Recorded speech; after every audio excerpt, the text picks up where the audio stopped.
a gente fazer um lanche clínico. Essa é a primeira vez que vai ter um lanche clínico de câncer de mama mesmo aqui no hospital. E a ideia era trazer um tema mais abrangente, que era em relação aos exames de rastreamento, até porque a gente teve algumas mudanças nas recomendações, como o Carlos vai mostrar a seguir. Então, eu agradeço todo mundo que está aqui presente hoje, tanto presencial quanto online. Muito obrigada. Eu sei que quarta-feira, ao meio-dia, é sempre um horário desafiador para a gente. E em especial, então, o Carlos, que topou para fazer esse evento aqui com a gente. Para quem não conhece, o Carlos é radiologista, especialista em radiologia mamária, e a gente tem a honra de ter ele trabalhando aqui, né, no nosso CME.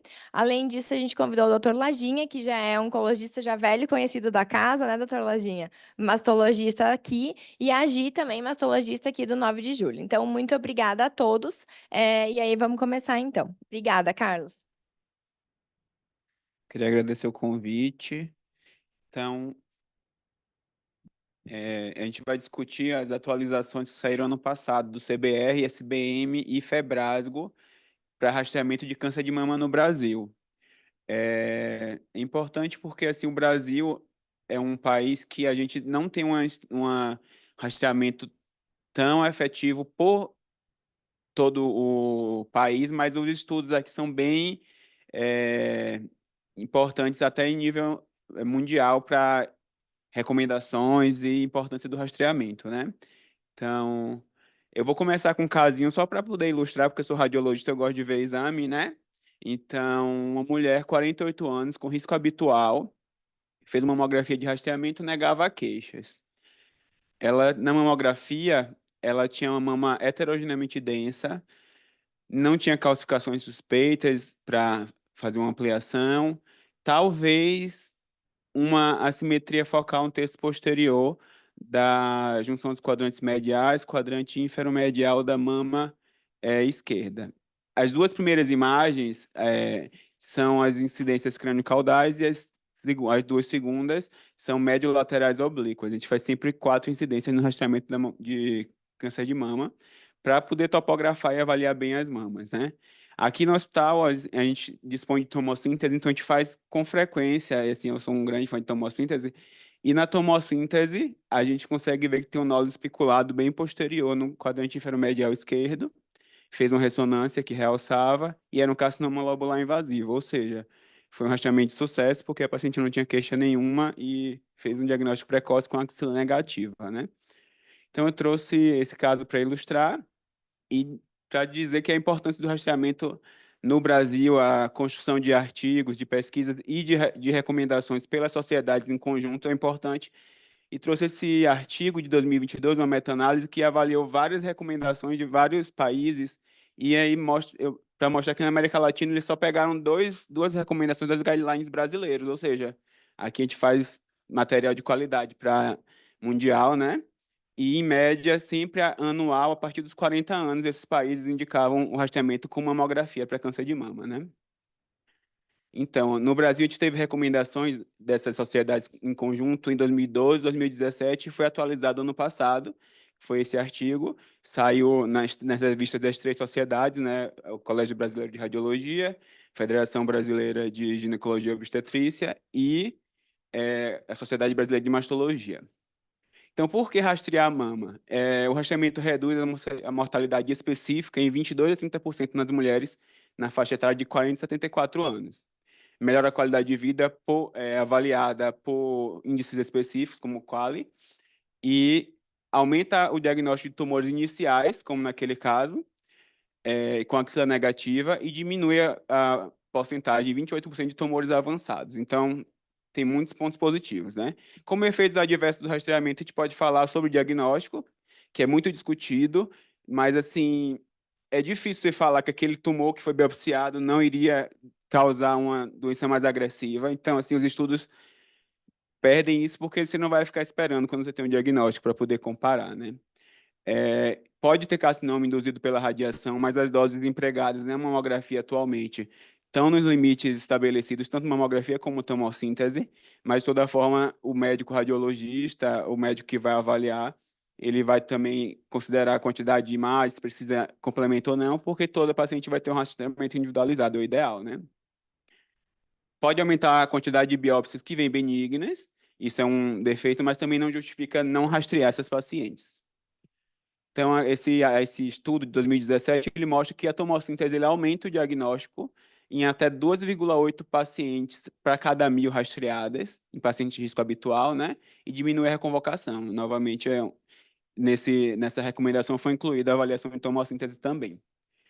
Então, a idade inicial é recomendada pela nova recomendação 40 anos, porque ela vai diminuir mortalidade em 10 anos em 25%, porém pode aumentar um pouco os falsos positivos, como já falou, que pode ter biópsias positivas, benignas, né? Mas o aumento não justifica não realizar. No Brasil, 41% das pacientes com câncer de mama têm menos de 50 anos. Isso é importante discutir porque a recomendação do SUS é a partir dos 50. E essas pacientes elas ficam perdidas, né, nesse intervalo. Outras faixas etárias abaixo de 40 anos não é recomendado rastreamento específico. No mundo, os estudos mostram que 7% dos casos de câncer de mama tem essa faixa etária, mas no Brasil, tem um estudo recente, acho que é Amazon, o nome, que mostrou que tem 17%. E assim, a gente tem visto no nosso dia a dia realmente aumentar a quantidade de pacientes jovens. E é uma coisa que está estudando por quê. A Comissão Nacional de Mamografia recomenda, com 30 anos, avaliar o risco de cada paciente, que com calculadoras específicas, que eu vou até mostrar depois na parte que a gente vai mostrar do alto risco, e aí avaliar o rastreamento individualizado, que é o que se fala mais hoje em dia. Cada paciente vai ser avaliado de forma específica, né? 26% das mortes são com mais de 74 anos, ou seja, essas pacientes também não podem se perder do rastreamento quando completam essa idade. E o que é que se recomenda? Individualizar, avaliar comorbidade, expectativa de vida, e aí sim indicar ou não. A periodicidade, em algumas sociedades, recomendam bienal, mas aumenta a quantidade de tumores avançados diagnosticados, e a nossa recomendação brasileira é a partir de 40 anos, anual. E esse asterisco aqui são os modelos de cálculo de risco, que eu até vou explicar depois um pouco. Tem o modelo de Gale e o modelo de Tyler-Cuzick, os principais, né? Então, em 2021, o câncer de mama se tornou o câncer mais diagnosticado no mundo e a principal causa de morte nas mulheres, claro que excluindo os câncer de pele não melanoma, né? Em 2023, a estimativa foi de 41 a 42 por 100 mil por 100 mil habitantes, o diagnóstico, e 73.610 novos casos neste ano. E as recomendações são sempre baseadas em estudos validados e classificados em nível de evidência, nível A, B, sendo que o A é o nível mais forte, são sempre baseados em evidência de alta qualidade, nível B, moderada qualidade, C, baixa qualidade, D, consenso de especialistas, e a categoria E, a evidência é insuficiente para recomendar o uso daquele método. Então, rastreamento de paciente, risco usual, ela chegou no consultório, não foi detectado nenhum risco aumentado. O que é que ele vai fazer? A recomendação é mamografia a partir dos 40 anos até 74, como mamografia de campo total, idealmente digital. Eu sei que a gente não tem disponível em todos os lugares, mas se disponível é o ideal. Quando eu completo 75 anos, a partir daí, avaliar individualizadamente. A paciente tem comorbidades que vão limitar a vida dela em até 7 anos? Sim. Talvez não seja indicado se recomenda esse rastreamento, mas claro, tem que ser uma análise muito bem realizada e discutida, né, com a paciente. Ultrassonografia não é recomendada para rastreamento suplementar ou isolado e pode ser considerado em casos específicos, o exemplo de mamães densas, a gente vai falar depois. A ressonância magnética não é um rastreamento inicial para risco habitual, mas pode ser considerado também em situações específicas. Por exemplo, o paciente fez alguns exames e descobriu depois que tinha risco. Aí você vai colocar mama densa, também no acompanhamento tem alguma queixa que não se justifica, aí você vai usar. Mas para rastreamento básico, não. E aí, esse ano entra a tomossíntese, né? Que ela é recomendada quando disponível. Mas a gente sabe que a gente vive em um país que não tem disponibilidade ainda muito grande de tomossíntese. A gente tem muitas questões com autorizações de convênio e tudo mais, porque não está ainda no rol da ANS, né?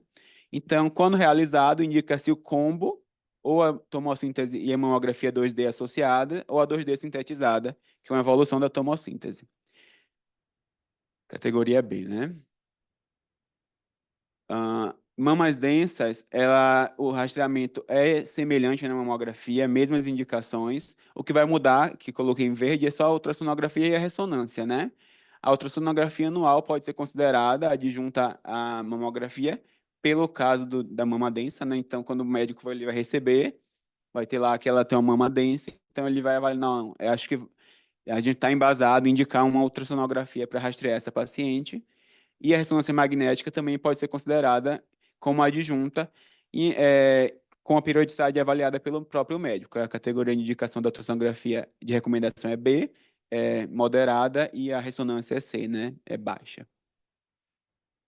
Então, só comparando com a recomendação do SUS, que é um material mais antigo, que é de 2015, ele só recomenda mamografia no rastreamento e de 50 até 69 anos. A partir de 70, eles se posicionam contra e com a periodicidade bienal, né? No final eu vou sumarizar tudo. Outras recomendações são o exame clínico das mamas, a ultrassom, a ressonância não são indicadas, assim como a tomossíntese pelo SUS, porque eles falam que os danos superam os benefícios. O ACR, que é o Colégio Americano de Radiologia, e a Sociedade Internacional de Estudo de Mamário, né, Radiologia Mamária, eles recomendam uma indicação semelhante à recomendação atual brasileira: 30 anos, avaliar o risco da paciente, com 40, iniciar o rastreamento anualmente e com 75 anos, continuar com a avaliação da expectativa de vida da paciente, né? Então, a tomossíntese vai ajudar também a diminuir reconvocações e é bem semelhante ao que a gente falou já para o Brasil, né? Isso foi publicado em 2021. Então, comparando a brasileira de 2023, a recomendação das sociedades, a recomendação do SUS em 2015, a CR 2021 e a Sociedade Americana de Câncer em 22, para pacientes de risco habitual, a mamografia indicada a partir de 40 anos até 75, anualmente. Pelo SUS é bianual e muda a faixa etária, mas é concordante com a indicação da brasileira das sociedades, é concordante com o Colégio Americano de Radiologia e tem poucas diferenças em relação à Sociedade Americana de Câncer, né? Que eles recomendam começar aos 40 anos, opcionalmente discutível com a paciente, e assim, a partir de 45 anos, começar anualmente, né? Reavaliando sempre se a expectativa de vida da paciente é em tempo suficiente para valer a pena o rastreamento. Eles relatam 10 anos. O ultrassom é indicado em casos específicos, tanto aqui no Brasil como no Colégio Americano de Radiologia, mas o SUS não indica. A ressonância também é a mesma indicação. E a diferença daqui do Brasil para o Colégio Americano de Radiologia é que eles recomendam fazer tomossíntese para todas as pacientes. E aqui é sócio disponível, porque a gente tem nossa questão também demográfica e econômica, né? Eu acho que agora a gente pode discutir o risco habitual e depois. Então, eu acho que assim, essa atualização foi bem importante porque deixou a gente em par com as sociedades internacionais e é o que os estudos mostram que tem impacto mesmo na vida das nossas pacientes, né? Dificuldades que eu vejo muito da mamografia para realizar, muitos pacientes elas não gostam de fazer mamografia, reclamam que dói, tem paciente que fala que não quer fazer mais, e assim, é até um exercício nosso de educação, assim, é uma dor que vale a pena, né? Porque eu sei que vão falar, você é homem, você não faz, mas eu já fiz para testar. E eu sei que dói, mas assim, quando a gente vê esses casos que a paciente tem um diagnóstico precoce, que muda a vida dela, muitos pacientes nem precisam fazer quimioterapia eventualmente, então assim, eu oriento os pacientes a tentar não ir no dia do ciclo menstrual próximo, que elas relatam que dói mais. Algumas pacientes já me referiram que elas tomam analgésico antes e aí dói menos.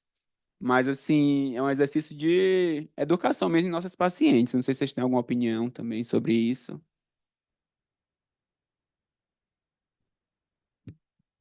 Carlos, sempre é uma dica, né, que eu falo para as pacientes quando elas vêm comentando que a mamografia dói, que é desconfortável, tudo. eu acabo falando isso para elas evitarem o período pré-menstrual e para tomarem analgésico antes. Eu acho que mesmo que não funcione muito, funciona como placebo.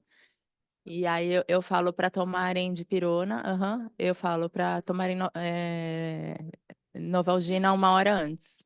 Toma um comprimido de Novalgina 1 hora antes do exame, que vai melhorar muito. E aí elas tomam, as pacientes que relatam dor. E aí elas falam que ajudou muito. Então, eu acho que isso conta bastante. E a equipe também, eu acho que esse treinamento contínuo, né? Principalmente assim, nos ambientes onde a gente tem esse contato com quem faz a mamografia, esse treinamento contínuo com a equipe de quem está lá fazendo a mamografia, porque eu tenho muitos relatos de experiências ruins das pacientes, né? Que a técnica não estava de bom humor, porque a técnica faz esse exame N vezes, né?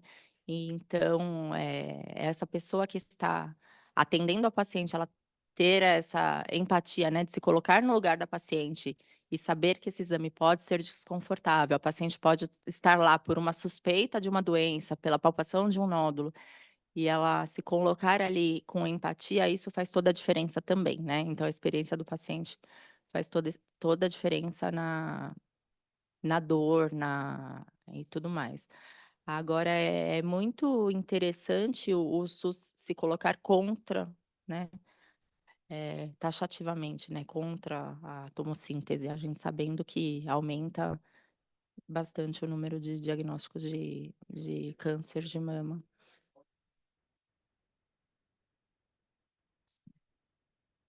Obrigado pelo convite. Eu faço também, sou radiologista de mama e ultrassonografista, também tenho título. Trabalhei 30 anos lá no Pérola com isso. E a gente não tem um plantel de mamógrafo para isso daí. Você vai ver norte e sul, só tem estado de São Paulo e sul para baixo que a gente tem mamógrafo. E não, que tem mamógrafo bom. Porque a gente tem um monte de mamógrafo distribuído pelo Brasil que não funcionam. Está parado os mamógrafos. E então a gente vê, assim, a gente tentou fazer alguma coisa organizada, né? Um rastreamento organizado, você não consegue fazer isso aqui no Brasil. Então você consegue fazer na Europa, os Estados Unidos você também não consegue organizar direito, porque o paciente muda de convênio, tem convênio que a fonte pagadora muda muito, então é uma coisa difícil. Mas aqui no Brasil a gente não tem como organizar isso daí. Então é um rastreamento oportunístico, né? É oportunidade. O paciente chegou, você vai lá e coloca.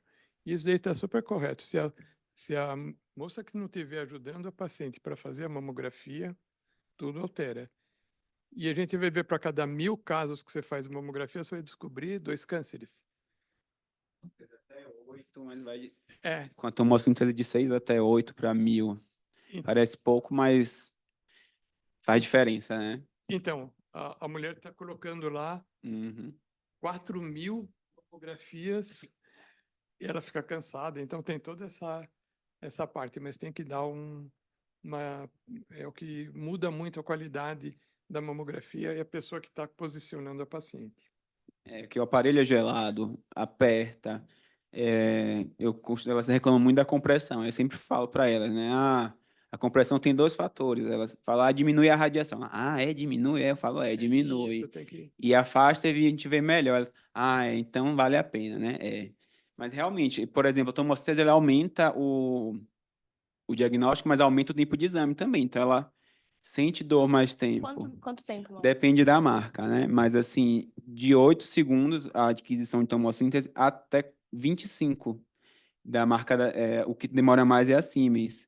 Mas quando é mamografia sem tomossíntese, quanto tempo? É rapidinho, são 5 segundos, assim. Então ela pode ir de 8 a 25 segundos. Exato. Então, assim, porque na tomossíntese o aparelho ele vai fazendo um raio de até 50 graus. Então ele vai, e alguns eles vão adquirindo constantemente, outros ele para, adquire. E aí depois o software que reconstrói, né? Então, assim, eu acho que a gente tem que tentar orientar realmente empatia e algumas coisas, igual, por exemplo, no ultrassom, uma coisa que as pacientes toleram muito mais hoje em dia, que é uma bobagem para pensar, aquecer o gel. Sim. Elas odeiam gel gelado. Sempre elas falam que o gel quente faz diferença. Mas é verdade. É, então, assim, tem coisa pequena que se a gente conseguir fazer, já ajuda. Eu queria só trazer alguns pontos para discussão. Você quer parar aqui? Quer falar essa parte? Eu posso Não, trazer vamos você. discutir. Alguns pontos para discussão. Então, o Carlos trouxe as recomendações, mas essas recomendações são para política pública, né? Para uma população em geral. E a gente sabe que no nosso consultório a gente quer individualizar cada vez mais o tratamento. Então, uma coisa é o que a gente vê para a população em geral e outra coisa é o que a gente acaba fazendo e acaba vivendo no consultório. Porque aquela paciente que está aí na nossa frente, ela é a nossa paciente, ela é uma paciente única, então a gente quer que ela realmente, né, seja algo muito diferente do que pensar em política econômica para uma população inteira.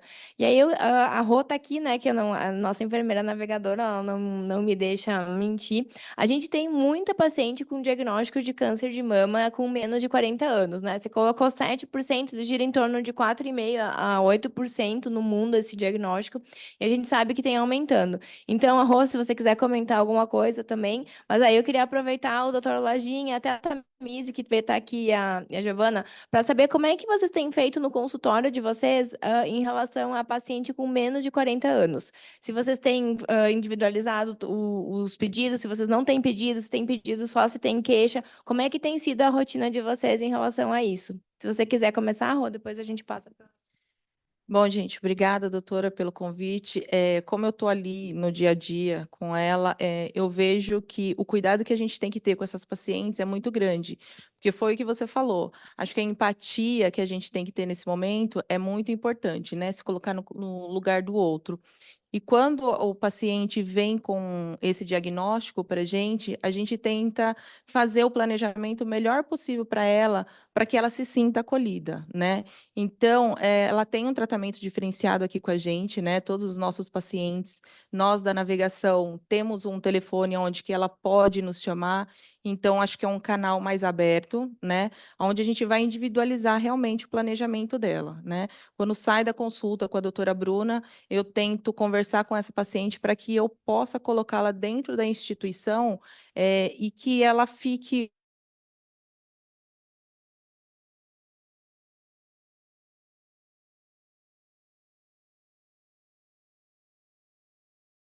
o mais leve possível, né? Levar uma experiência tão dura algumas dessas pacientes. Então, eu acho que é isso, colocar-se no lugar do outro e cuidar com todo o carinho dessas pacientes, eu acho que é o primordial. E eu tento fazer isso com todas as pacientes da doutora Bruna, não só com os pacientes dela, mas com os pacientes do doutor Felipe, que eu também faço a navegação. Então, a doutora Giovana, de vez em quando, desce algumas pacientes, a gente tenta auxiliar e ajudar para que todas elas possam ser acolhidas da melhor maneira possível. E aí, gente, o que vocês fazem? Tanto em recomendação para paciente com menos de 40 anos e para as que têm mais de 75. Que hoje em dia, diagnóstico, assim, mais de 75 anos, eu vejo pelos meus pais, assim, estão batendo um bolão e não tem a menor condição de não manter exame de rastreamento. Como é que vocês têm individualizado isso na clínica de vocês? Mais de 75 anos, paciente rígida, eu continuo fazendo rastreamento habitual, com mamografia, geralmente só mamografia, porque essas pacientes não têm mamas densas, na maioria das vezes, então eu acho que mamografia já é Suficiente. suficiente. A não ser que a paciente tenha tido câncer de mama, e às vezes a gente acaba complementando com ultrassom e tudo bem. A não ser que a paciente tenha muita comorbidade e aí tem uma expectativa de vida muito pequena. Agora, pacientes abaixo de 40 anos, eu individualizo, eu acabo avaliando caso a caso. Pacientes que tenham, aí eu acabo colocando nas calculadoras de risco, geralmente eu uso o Tyrer-Cuzick, e aí eu avalio se ela tiver um risco acima de 20%, eu acabo fazendo, sim, exame, eu começo mais com ultrassom, mas aí se ela tiver um risco maior, eu já solicito ressonância para essas pacientes. Mamografia eu acabo reservando mais para pacientes que tenham mamas lipossubstituídas, acima de 30 anos, ou que tenham mutação já conhecida, que já sejam testadas. Perfeito. Eu Fala. também faço mais ou menos isso daí. Eu uso também o Tyrer Kuzinski, mas também o BRCA Pro, que pega mais risco familiar. que esse daí que a gente quer pegar, né? Os triplo negativos, e ele faz a ressonância magnética se tiver um risco muito grande, mama muito densa, e vai individualizando. Uma coisa que eu acho que a gente tem que colocar, assim, que ultrassom de mama tem que ser feito depois da mamografia, e o médico que está fazendo o ultrassom, ele tem que estar olhando a mamografia. Se ele não fizer isso daí, não tem validade nenhuma. Porque você tem que ver o lugar que está mais denso, que está menos denso, porque ele vai ver ali, você vai ver um monte de... É um complemento. Não, nunca tinha pensado nisso. Não, não tem. Então, e a qualidade do nosso ultrassom de mama sem ter isso daí é muito baixo. É muito baixo, você não vê nada. Então, isso é uma coisa importante para quando for agendar os exames das pacientes, Sim. sempre tentar agendar. O pessoal do agendamento sabe isso? Ah, Ah, Mas a gente tenta ajustar. tá. Por exemplo, é muito comum, tem lugar que a paciente agenda ultrassom uma semana e mamografia na outra. Isso, é muito Isso. comum mesmo. É muito comum, às vezes, a paciente ela agendar a ultrassom de manhã e mamografia de tarde. E assim, quando eu atraso a agenda e mando fazer antes, mas assim, não é a realidade em todo lugar, né? Mas acho que é algo que a gente pode orientar a paciente. Eu oriento as minhas pacientes. Eu falo, primeiro para tentar agendar no mesmo dia e sempre tentar. Ultrassom Até depois da porque já auxilia mamografia. até se precisar de algum Sim. complemento da própria mamografia, né? Que às vezes faz ultrassom, precisa complementar alguma coisa na mamografia. Às vezes não consegue. Na grande maioria das vezes eu sempre falo, agenda a mamografia primeiro, depois o ultrassom. Porque o ultrassom aí, é fica a dica complementar, então é um complemento. Eu acho que o ideal seria fazer ultrassom de mama com quem lauda mamografia. Isso. Eu acho que o ideal seria fazer ultrassom de mama com quem lauda mamografia, mas assim, a gente sabe que a gente dispõe de poucos radiologistas mamários e tem muita gente que tem medo de fazer ultrassom de mama também por aí, né? Porque fica preocupado de passar coisa e tudo mais. Então, você fazer depois da mamografia, se dá uma tranquilidade muito grande, assim. Eu tenho uma história que eu fico com os residentes, então a gente sempre olha a mamografia antes. Aí a gente olha uma mamografia toda lipossubstituída. Eu falei, esse é exame pro R1, porque é tranquilo, a gente sabe que ele só não pode achar nada lá, né? Mas a gente sempre corrige, né? Mas, então, eu acho que a assertividade do seu exame aumenta muito quando tem coisa tênue na mamografia, assim, que assim, se você laudasse só mamografia, você ia ficar em dúvida, ia chamar para reconvocar. E você faz o ultrassom na hora, você já vê se é alguma coisa ou não. Então, acrescenta muito no diagnóstico. Em relação ao rastreio que você perguntou, né, abaixo de 40 anos, apesar da gente não ter nenhuma evidência de ultrassom, assim, no privado, a maioria das pacientes fazem ultrassom de rotina, né, enfim. Acho que como consultório de mastologista, acho que você acaba já pegando um ultrassom que já vem alterado. É menos frequente que a gente vá solicitar ultrassom para uma paciente que tem menos de 40 anos, que não tem risco nenhum. Mas, assim, vem muita paciente com ultrassom.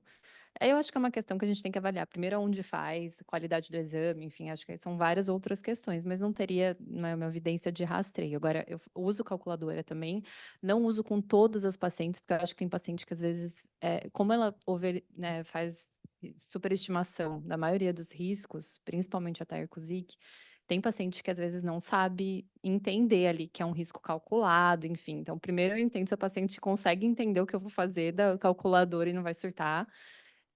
E às vezes, se eu percebo que é uma paciente que talvez vá surtar, eu uso mais para me ajudar a direcionar a forma como eu vou rastrear se eu fico na dúvida. Assim, às vezes não tem um antecedente familiar tão importante, mas é uma paciente, né, que tem os outros fatores pessoais que pesem um pouco, já teve alguma biópsia, enfim. E aí o que a Giovana falou também, mamografia nunca antes dos 30 depois, eu considero sempre a idade do familiar também, né? Porque às vezes tem um familiar que teve só os 45 anos, então você pode segurar um pouco mais a mamografia, não precisa começar com 30, dá pra segurar um pouquinho, começar a partir dos 35. E quando eu opto por fazer ressonância, que é outra questão que a gente não tem evidência, mas eu prefiro fazer intercalado. Mamografia e ressonância de 6 em 6 meses. Porque a paciente vai ter que vir de qualquer jeito para você examinar e eu vou intercalando o exame. Eu queria perguntar se em relação a mamografia e ultrassom, a gente prioriza a mamografia antes, ultrassom na sequência.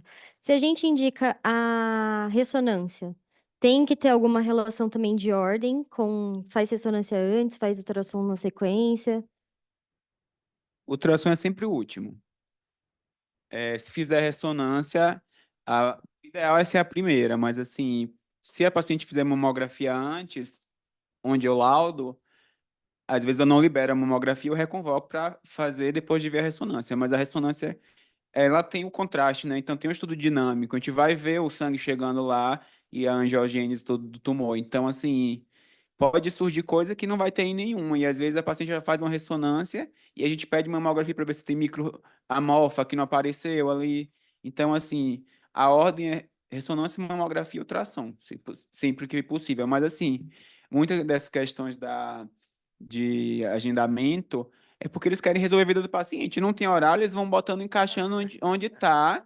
Esse é o mais... Às vezes chega paciente, tem ultrassom de tireoide, mama, abdômen, trans, tem um 7 da manhã, um 9, um 10, um 11.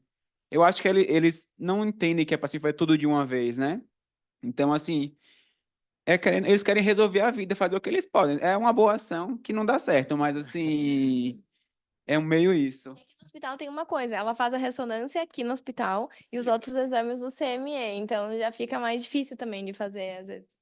E isso não dá tão certo que eu tive uma paciente recente que eu operei operei ontem, na verdade, que ela fez esse agendamento num serviço de excelência fora, e aí agendaram exatamente isso, o ultrassom antes, ela sentia um nódulo, e aí agendaram o ultrassom antes e a mamografia depois. E o colega que fez o não, ela foi pela ginecologista. A ginecologista havia pedido apenas ultrassom e ressonância, foi isso mesmo, ultrassom e ressonância. E aí e não pediu mamografia, e ela fez ultrassom de manhã e a ressonância à tarde. O colega do ultrassom não viu nada, a ressonância viu. Aí depois reconvocou para fazer um ultrassom second look, e aí no ultrassom second look viu o que tinha sido visto na ressonância. Então, assim, foi uma coisa bem desconfortável, assim. E a gente tem que ver assim também que a ressonância ela é muito sensível e pouco específica. Então vai aparecer um monte de coisa que não é nada. Se a paciente fizer, você já tem que avisar para ela não descabelar antes. E eu acho que é Por isso que a importante gente tem que solicitar com muito critério, né? com critério, porque a paciente é Eu não enlouquecedor. solicito, assim, quase nunca, né? Isso. Porque Pessoal que tá em casa, eu tava vendo se tinha. O pessoal que tá em casa, se alguém tiver algum comentário para fazer, alguma pergunta, por favor, pode falar aqui. Se não, também aqui tá aberto, vocês levantem o braço pra gente perguntar. Senão, acho que o Carlos pode passar para a próxima etapa em relação ao rastreamento de pacientes de alto risco. Alguém quer perguntar alguma coisa? Quem tá online? Então, vamos Oi, lá. Bru. Oi, Cíntia aqui. oi, Cíntia, pode falar. Não sei se vocês estão me ouvindo. Tá dando para Estamos te ouvir? ouvindo. Sim, estamos É, ouvindo, pode falar. bom, eu quero parabenizar aí o Carlos pela aula. Esse assunto é sempre muito interessante para nós, oncologistas. Existem alguns desafios que os colegas da Masto acabam enfrentando mais que a gente, né? Porque muitas vezes a paciente já chega para nós com diagnóstico.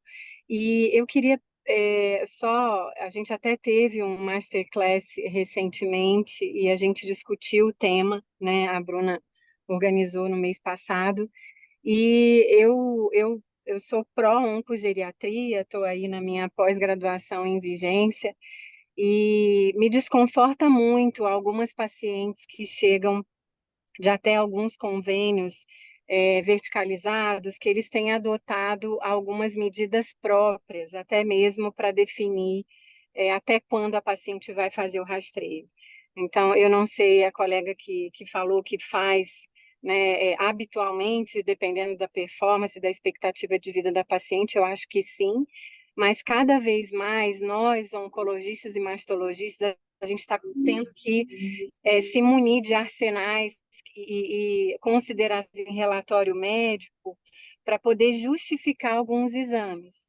Eu não tenho experienciado isso, porque, felizmente, no serviço a gente trabalha com uma carteira de convênio mais diferenciada, mas eu tenho ouvido em muitos encontros colegas e até mesmo no nosso grupo, colegas que trabalham em outros lugares tendo esse problema. e realmente para mim não faz o menor sentido. E aí eu queria dividir com o Carlos, né, e saber a opinião dele. Muito recentemente eu tive uma segunda opinião de uma paciente de Curitiba, que ela tinha mama densa, e ela acabou, a mãe dela tinha tido um câncer de mama, a princípio tinha sido testada, a mãe é falecida, tinha sido testada e não tinha positividade para nenhuma mutação. Ela, 45 anos, mama volumosa, e os laudos. E aí ela me questionou, ela falou assim, ela veio com o diagnóstico de um câncer, um carcinoma lobular de mama. Ela falou assim, eu sempre fui muito cuidadosa, sempre fiz mamografia, ultrassom. E por que eu não consegui detectar? E ela detectou uma lesão, aqueles lobulares sendo lobulares, né? Não tinha axila positiva pré-operatória, e aí na exploração da axila acabou vindo lesão. Era um tumor maior do que se desenhava nas imagens, mesmo na ressonância. Então, para essas pacientes, Carlos, e aí eu aprendi duas coisas aí. Eu revendo os laudos dela. Muitas vezes o pessoal da radiologia mamária, talvez da radiologia geral, não que seja tão focado em mama, e tem um pouco de descuido em identificar para nós a classificação de densidade mamária, para a gente olhar para essa paciente diferente. E se para esses pacientes de lobular você indicaria, já com diagnóstico, você indicaria algum approach diferente? Sobre a pergunta dessa paciente, paciente que teve um diagnóstico lobular, assim, ressonância é mandatório, porque muita coisa tênue aparece só lá e depois a gente faz second look. Porque qual é a questão do lobular? Ele é uma pedra no sapato do radiologista, né? Porque são geralmente os casos mais atípicos que você vai lá ver é lobular. Eu tinha um caso para ter trazido, porque eu dei uma aula no curso do DAS, eu levei esse caso e falaram que eu estava querendo assustar todo mundo. Mas o lobular, e ainda mais se ele for de baixo grau, aí que é mais difícil ainda de aparecer, porque ele é só rateiro, sabe? Se você tem uma paciente com mama grande, se for densa, aí é mais difícil ainda de ver no ultrassom e mamografia. Por quê? Uma mama muito grande no ultrassom, a gente tem os aparelhos, eles têm a frequência e tem um limite de frequência para a gente abaixar para a definição na profundidade se manter muito boa. Então, mama muito densa, muito grande, e se for densa, pior ainda, tem essa dificuldade. A gente faz algumas manobras, manda a paciente virar para lá, virar para cá, para a gente conseguir avaliar o campo inteiro, mas tem já essa limitação em relação ao tamanho e ao alcance do ultrassom. E na mamografia, essas mamas muito grandes, às vezes, têm limitações no posicionamento. Um lobular muito posterior, se aparecer uma incidência, às vezes já é muito bom, porque a barriga da paciente às vezes atrapalha o posicionamento, às vezes a mama não entra toda, a técnica tem que ser técnica boa. Então, realmente, uma equipe diferenciada faz diferença, de verdade. Mas o relato dessa paciente, se ela tinha um risco e tudo mais, a avaliação, eu acho que, mesmo que não tenha uma mutação comprovada, a gente não conhece todas, né? Então, assim, uma ressonância de rastreamento ajudaria. O caso da subestimação na ressonância, também nos outros métodos, provavelmente era um tumor que realçava muito pouco. Então, às vezes, nesses casos, realmente, a ressonância perde em acertar na correlação anatomorradiológica, né? Só para dar um pitaco aqui, assim, só para ter ideia, o número de pacientes com mama densas são 45%. É quase metade das pacientes. E vai aumentar agora, E vai porque o aumentar mais ainda. BIRADS, a nova edição, eles estão prometendo tem 2 anos, só sai atualização, um slide ou outro Isso. perdido, assim. Mas a classificação antes era por porcentagem da mama ocupada por tecido. Até 25, mais ou menos isso. Agora vai ser, se você tiver só uma região que é densa, já vai ser uma mama densa. Vai aumentar, porque você pode ter um nódulozinho pequeno ali que está perdido, né? Mas ainda não saiu, então só saem atualizações, não está em vigor ainda, né? Vamos. Então, nas recomendações, eles trazem dois scores de risco mais comuns, né, para serem usados. Um é o modelo de Gale, o outro é o Tyrick-Cuzick. O modelo de Gale, ele, pela minha leitura e minha experiência, ele é como se fosse um modelo mais para um rastreamento populacional, que ele é mais rápido. Eu fiz um cálculo aí de exemplo, usei minha mãe como paciente, e foi super rapidinho. Eu falei, nossa, só isso, porque ela não tinha história. Quando tem história, até aumenta o tempo. Então, ele é indicado para mulheres de 35 a 85 anos, ou seja, mais que isso e menos que isso, não tem indicação, e vai ter dados da história médica pessoal e reprodutiva da paciente, história de câncer de mama na família. Ele é validado nos Estados Unidos com mulheres dos Estados Unidos, isso é uma grande limitação, porque a população do mundo é heterogênea, né? Então, assim, então, tem genes que são mais penetrantes em um lugar e outros, isso ele não vai levar em consideração. Mas é validado para mulheres de várias etnias, exceto povos originários lá dos Estados Unidos, e pode subestimar risco em mulheres negras com biópsia prévia e hispânicas que nasceram nos Estados Unidos, porque elas têm um background de onde elas vieram também, né? Então, as pacientes com mutação, BRCA, principalmente, história prévia de câncer, carcinoma lobular in situ diagnosticado e radioterapia torácica, não podem usar essa calculadora, porque ela não contempla elas, e também as com menos de 35 anos. Então, aqui é o exemplo da calculadora. Tem vários sites que fazem esse cálculo para você gratuitamente. Você vai preenchendo a idade da paciente, menarca, data do primeiro filho, etnia dela, todos esses dados, se tem algum parente próximo, né, que eles consideram que tem câncer, teve câncer de mama, idade e tudo mais. E aí ele vai dar risco estimado para 5 anos, que o risco da paciente e o risco médio da população, nesse cálculo que eu fiz, o risco da paciente é 2,3% e a população nessa idade 2,1%, e o risco de desenvolver na vida inteira, que é 7,9% da paciente, que é o vermelho, e 7,2%. Ele pinta em vermelho porque ele fala que é maior que o da população, né? Mas provavelmente nesse caso, minha mãe, né, que ela teve o primeiro filho com mais de 30 anos, e não tem histórico, foi só essa pequena diferença, provavelmente foi por isso, né? E aí o outro cálculo, que é o modelo Tyler-Cruise, que é o mais completo e validado, e tem uma versão 8, que inclui inclusive a densidade mamária, então é importantíssimo os médicos que assistem as pacientes terem esse dado, realmente na ultrassom muita gente não põe. Ele vai considerar os mesmos dados já entregues na outra calculadora, né, no modelo de Gale, e, além disso, vai incluir a densidade mamária, se a paciente fez terapia de reposição hormonal, dados de menopausa, diagnóstico prévio em biópsia benigno ou até atipia, descendência de judeu-askenazes, que a gente sabe que tem um maior risco também, né? E idade do diagnóstico do parente que teve câncer. Inclui densidade mamária, né, como eu falei, e o diferencial dele maior é que ele inclui mutações BRCA 1 e 2 e parentes de segundo grau, não só os mais próximos, né? É provavelmente mais acurado, segundo o Colégio Americano de Radiologia, e pode até estratificar o risco em habitual, intermediário e alto risco, sendo que alto risco, que é o que mais importa nesse contexto, é maior que 20%. Mais completo, mas é baseado em dados americanos também, e essa é uma grande limitação, que alguns estudos têm tentado validar para outros lugares, outros países, e é uma coisa que está sendo evoluída, por isso que já está na 8ª versão, né? Então, aqui, calculando a mesma coisa, o risco da paciente na vida, foi aqueles mesmos dados que eu coloquei da outra, adicionado a questão da densidade mamária e tudo mais, 4,7, ele superestima. Por isso que a Tamise falou que...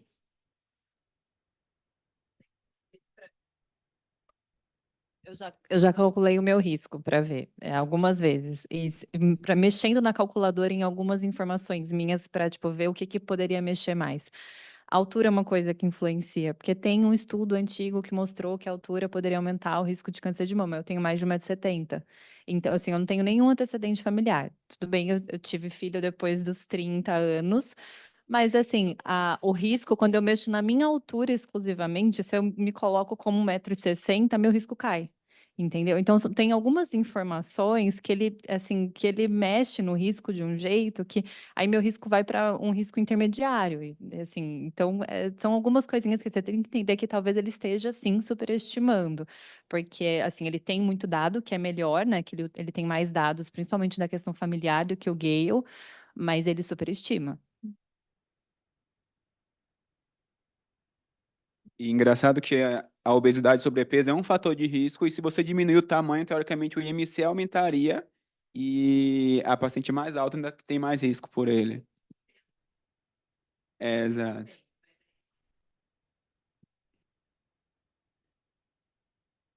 E aí o rastreamento da nossa recomendação, né? Pacientes que têm histórico pessoal de biópsia de hiperplasia lobular atípica, carcinoma lobular in situ clássico e ductal atípica. Para mamografia, esse RSM é risco estimado, né, com essas calculadoras menores de 20%. A paciente vai fazer mamografia anual a partir de 40 anos. No segundo está menor, mas é maior, tá? Pacientes com risco estimado maior que 20%, a mamografia anual vai ser a partir do diagnóstico dessas alterações nos exames prévios, né? Mas não antes dos 30, porque não tem benefício comprovado, né? Categoria B. A ultrassonografia pode ser considerada em pacientes com risco intermediário, como a adjunta mamografia, mas realmente as evidências são mais fracas, e com risco maior que 20%, pode ser uma alternativa para aquelas que não possam realizar RM.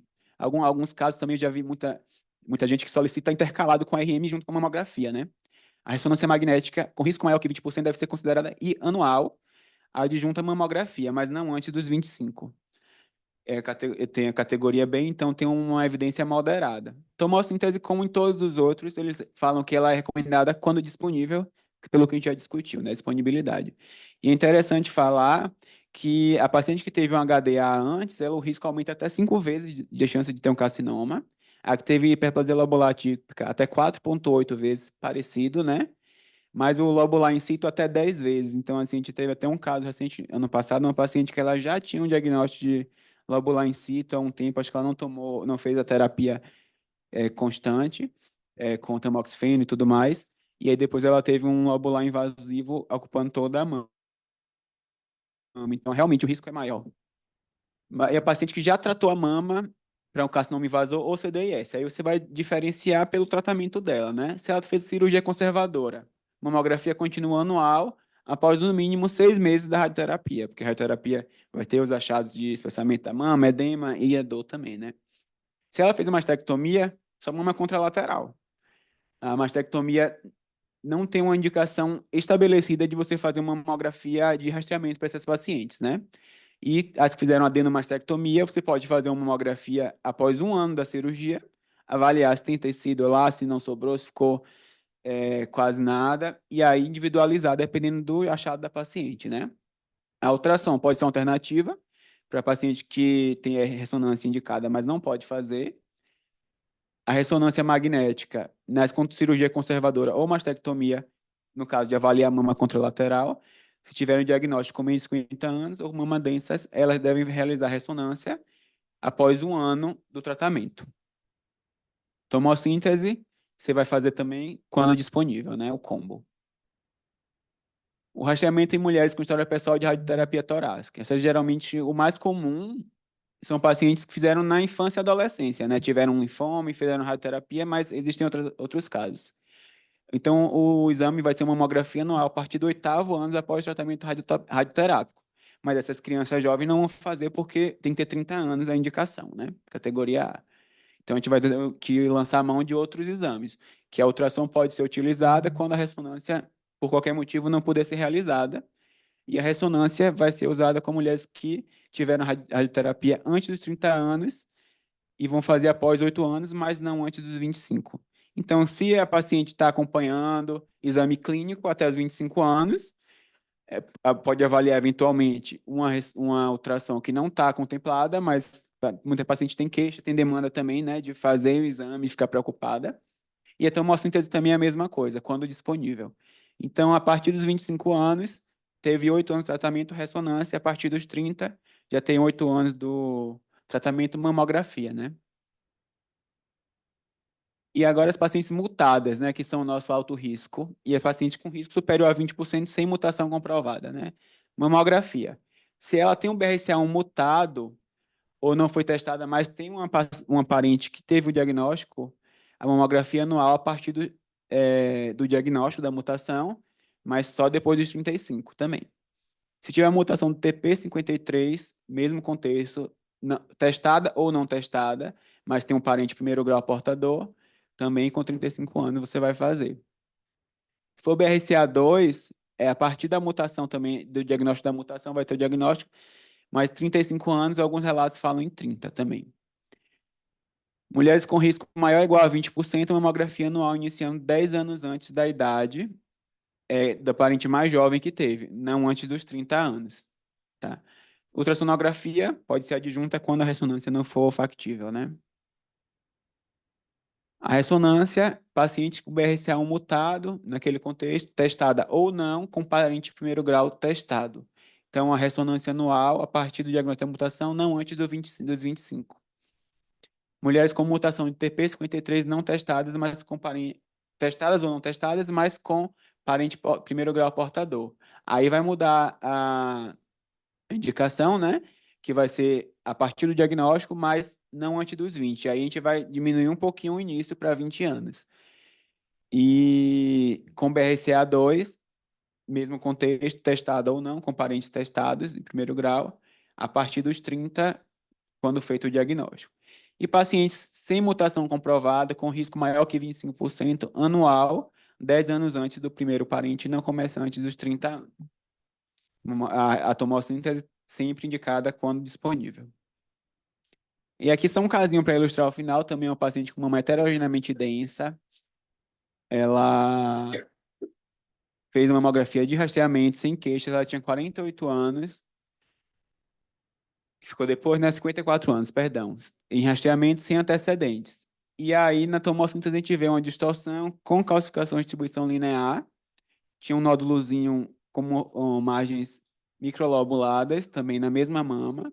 Fez aqui a magnificação, né, mostrando as calcificações suspeitas. Fez uma ressonância. Na topografia das calcificações que ela já tinha biopsiado, tinha um nódulo irregular, um realce linear associado. E aquele outro nódulo ele também realçava, era microlobulado, né? A calcificação era carcinoma ductal invasor e o nódulo era uma lesão esclerosante complexa. Então, esse daqui, tudo bem. Só que na ressonância apareceram mais outros focos de realce. E no final foi um carcinoma multifocal. Então, foi mais um rastreamento que deu certo. É aquele caso que a gente fica feliz quando a gente vê que a paciente está bem depois de um ano, quando ela volta para a gente, né? Então, foi isso. A discussão foi o artigo que eu falei, se quiserem discutir também.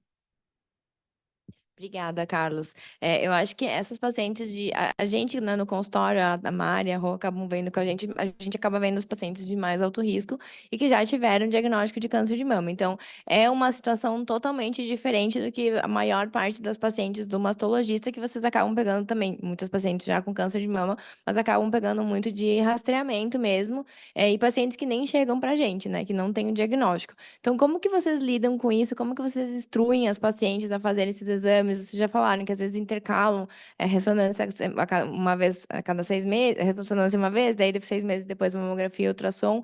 E só falar também a importância do exame físico das mamas, né? Porque o que a gente vê hoje em dia é que as pacientes fazem 1 milhão de exames de imagem, e ninguém nunca examinou a mama delas. E isso não é incomum delas falarem no consultório. Então, como é que vocês têm orientado isso? Se isso tem sido a prática de vocês, queria que falassem um pouquinho mais sobre isso.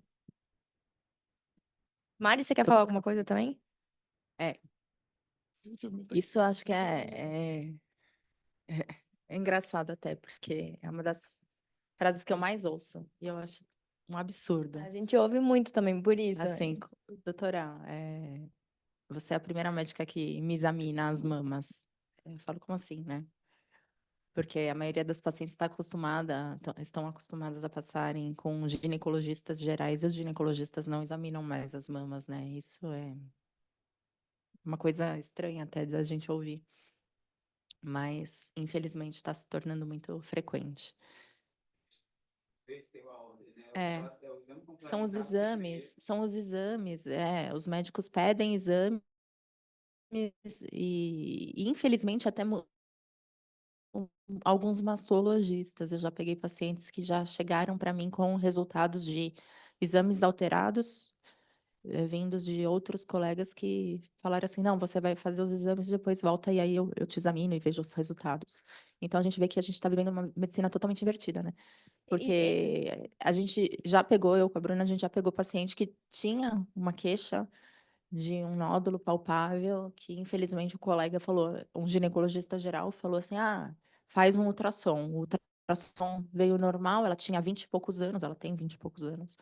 E por conta do ultrassom ter vindo normal, ele falou, não é nada, liberou ela tinha um tumor enorme, e aí ela continuou sentindo, e depois de não sei quantos meses ela decidiu marcar uma consulta com o mastologista, porque muitas vezes as pacientes até desconhecem a nossa especialidade, infelizmente, porque também precisa ser mais divulgada no meio leigo. E aí ela chegou já com um tumor muito maior, com axila positiva, e infelizmente uma paciente que está metastática, por um atraso no diagnóstico, porque o colega simplesmente não examinou, porque se ele tocasse na mama dela, ele ia ver que tinha alguma coisa alterada. Então, é isso, né? Porque aí ela vai, faz um ultrassom, muitas vezes com um médico radiologista geral, não vê nada, porque a paciente tem a mama muito densa, o nódulo já é grande ali, o transdutor pega, o nódulo é maior do que o transdutor, vê tudo meio, não consegue delimitar um nódulozinho, não tem nada aqui, libera como um BIRADS 2, e aí E o é colega não aquela teve coisa nem a também, paciência, né, assim, de encaminhar. a atenção, a conversa com a paciente faz diferença. Sempre que o paciente tem queixa, se o ultrassonografista Já não é perguntar, rastreamento mais. aponta o dedo, Já não é mais rastreamento. aponta o dedo onde você sente. Se É. você não vê nada ali, não pode ser alguma. Você vai, mas se você, só de você ter falado isso com a paciente, você ter ouvido a queixa dela e procurado, ela vai sair muito mais satisfeita com o exame, né? Então, e as pessoas não perguntam. Escala fordista, às vezes. PPP, pastoração para aqui, para lá e acabou. Tchau.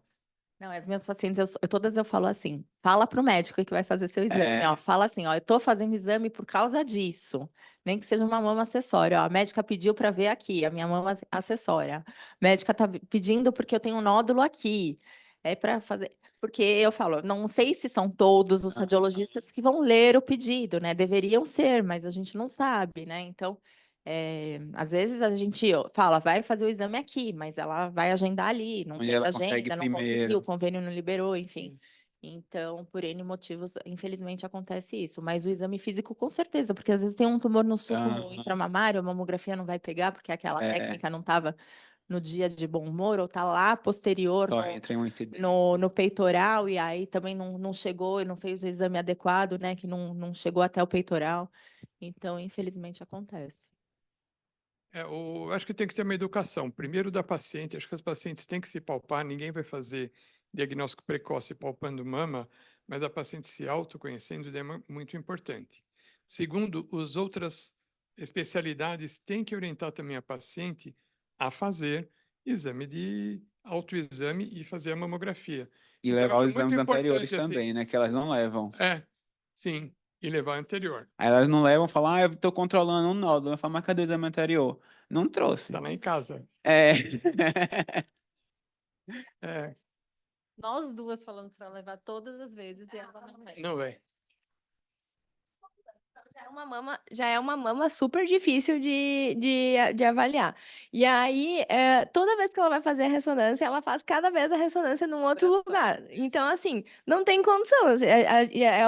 Tem um detalhe lá na ressonância que nem adianta a gente abrir, porque é um detalhe do detalhe. E aí acaba com tudo, né? Porque se ela vai fazer cada vez num lugar diferente, é um problema. Sim. E outra coisa assim, que eu acho, assim, até o radiologista ele ganharia bastante se ele palpasse a mama do paciente. Assim, lá no Instituto Europeu, fiquei lá na parte de paciente de alto risco, então se fazia mamografia, palpava e ultrassom. É completamente diferente. Você vê o paciente de uma outra maneira e dá uma segurança maior. Outra coisa, fazer ultrassom nas gestantes. As gestantes está todo mundo engravidando com mais idade, então todo mundo tem que orientar as pacientes que quando engravidarem fazer no meio da gestação ultrassom e também bastante reposição hormonal que as pacientes têm, elas ficam sem, acho que fazer exame sem orientação direito, como acompanhar uma paciente em reposição hormonal. E só para terminar uma coisinha só, quando faz mamografia, existe a competição do sofrimento.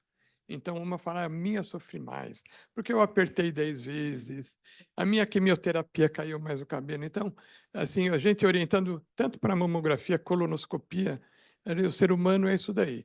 Todo mundo falou o pior que teve para se sentir mais e crescer mais.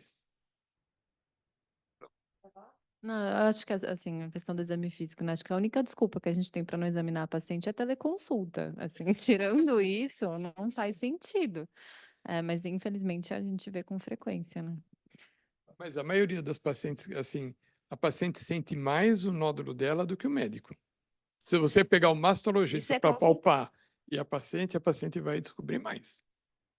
Tanto que eu sempre pergunto, né, quando a paciente está fazendo químio neoadjuvante, a gente sempre examina as mamas, né? E aí a gente sempre pergunta, você achou que diminuiu, não diminuiu, tal? Ela sempre fala. Tem umas que falam, ah, doutora, eu nem encosto, nem toco. Mas a grande maioria sabe dizer se diminuiu, se aumentou, se tá igual. E assim, eu já tive paciente que progrediu na neoadjuvância, né, que a doença aumentou, e a paciente foi bem categórica em dizer, acho que realmente piorou. Então, a queixa da paciente é sempre, ela precisa ser ouvida mesmo. Por mais absurdo que seja a gente falar isso, é verdade, ela sabe dizer exatamente o que está acontecendo.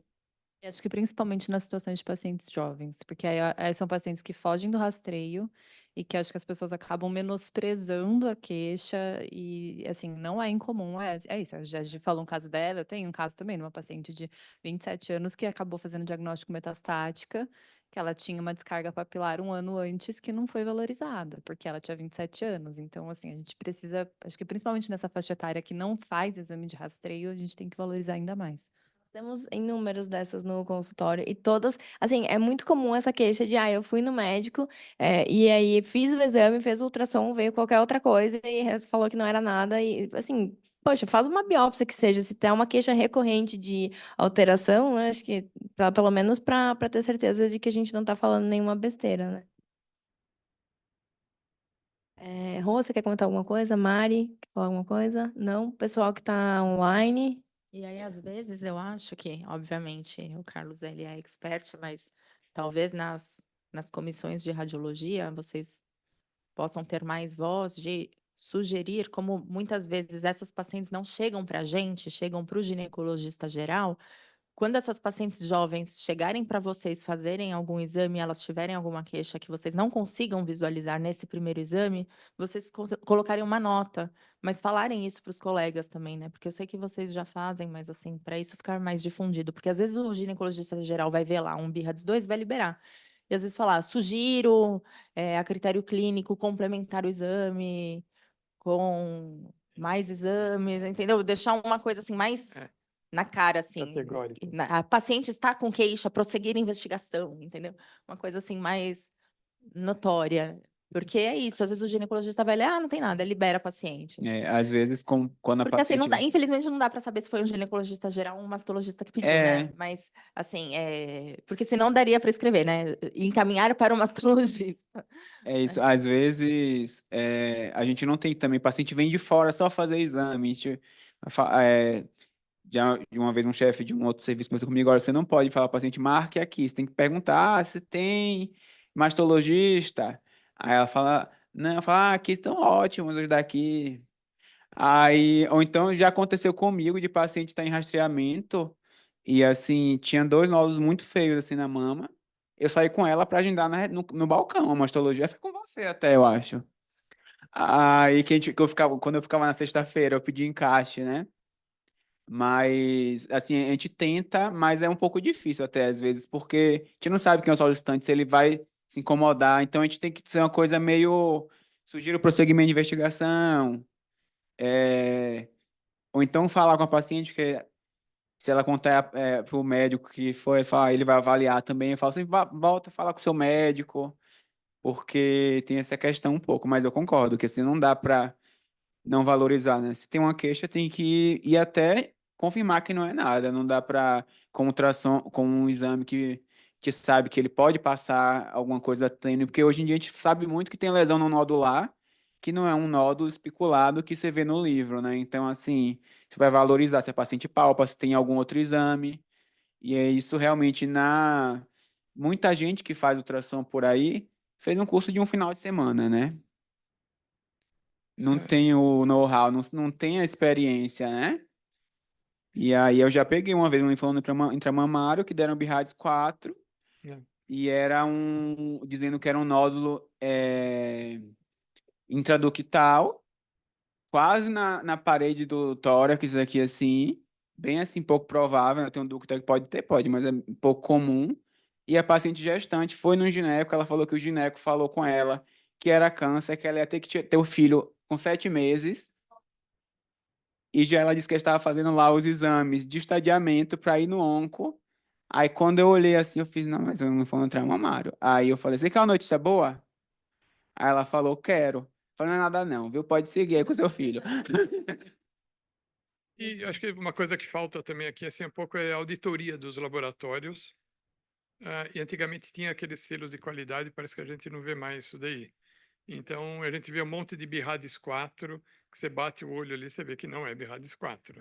A gente tem uma porcentagem de quantos BRAF 4 são câncer, tipo, no geral. Eu sei que tem A, B e C, mas tem, o C é quase 90%, né? Isso. 95. E o A, É até 10, de 2 a 10, é. 2 a 10% que vão virar câncer. E o B?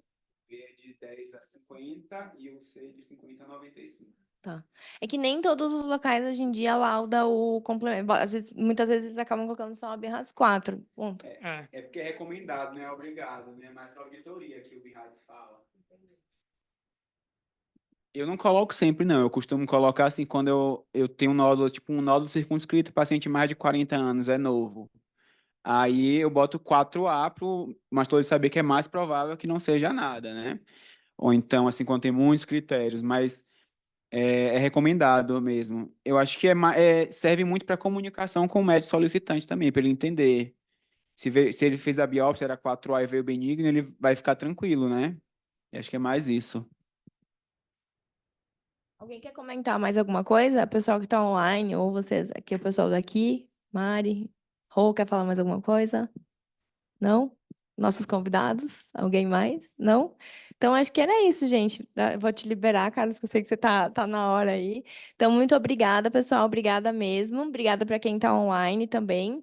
E uma ótima tarde a todos.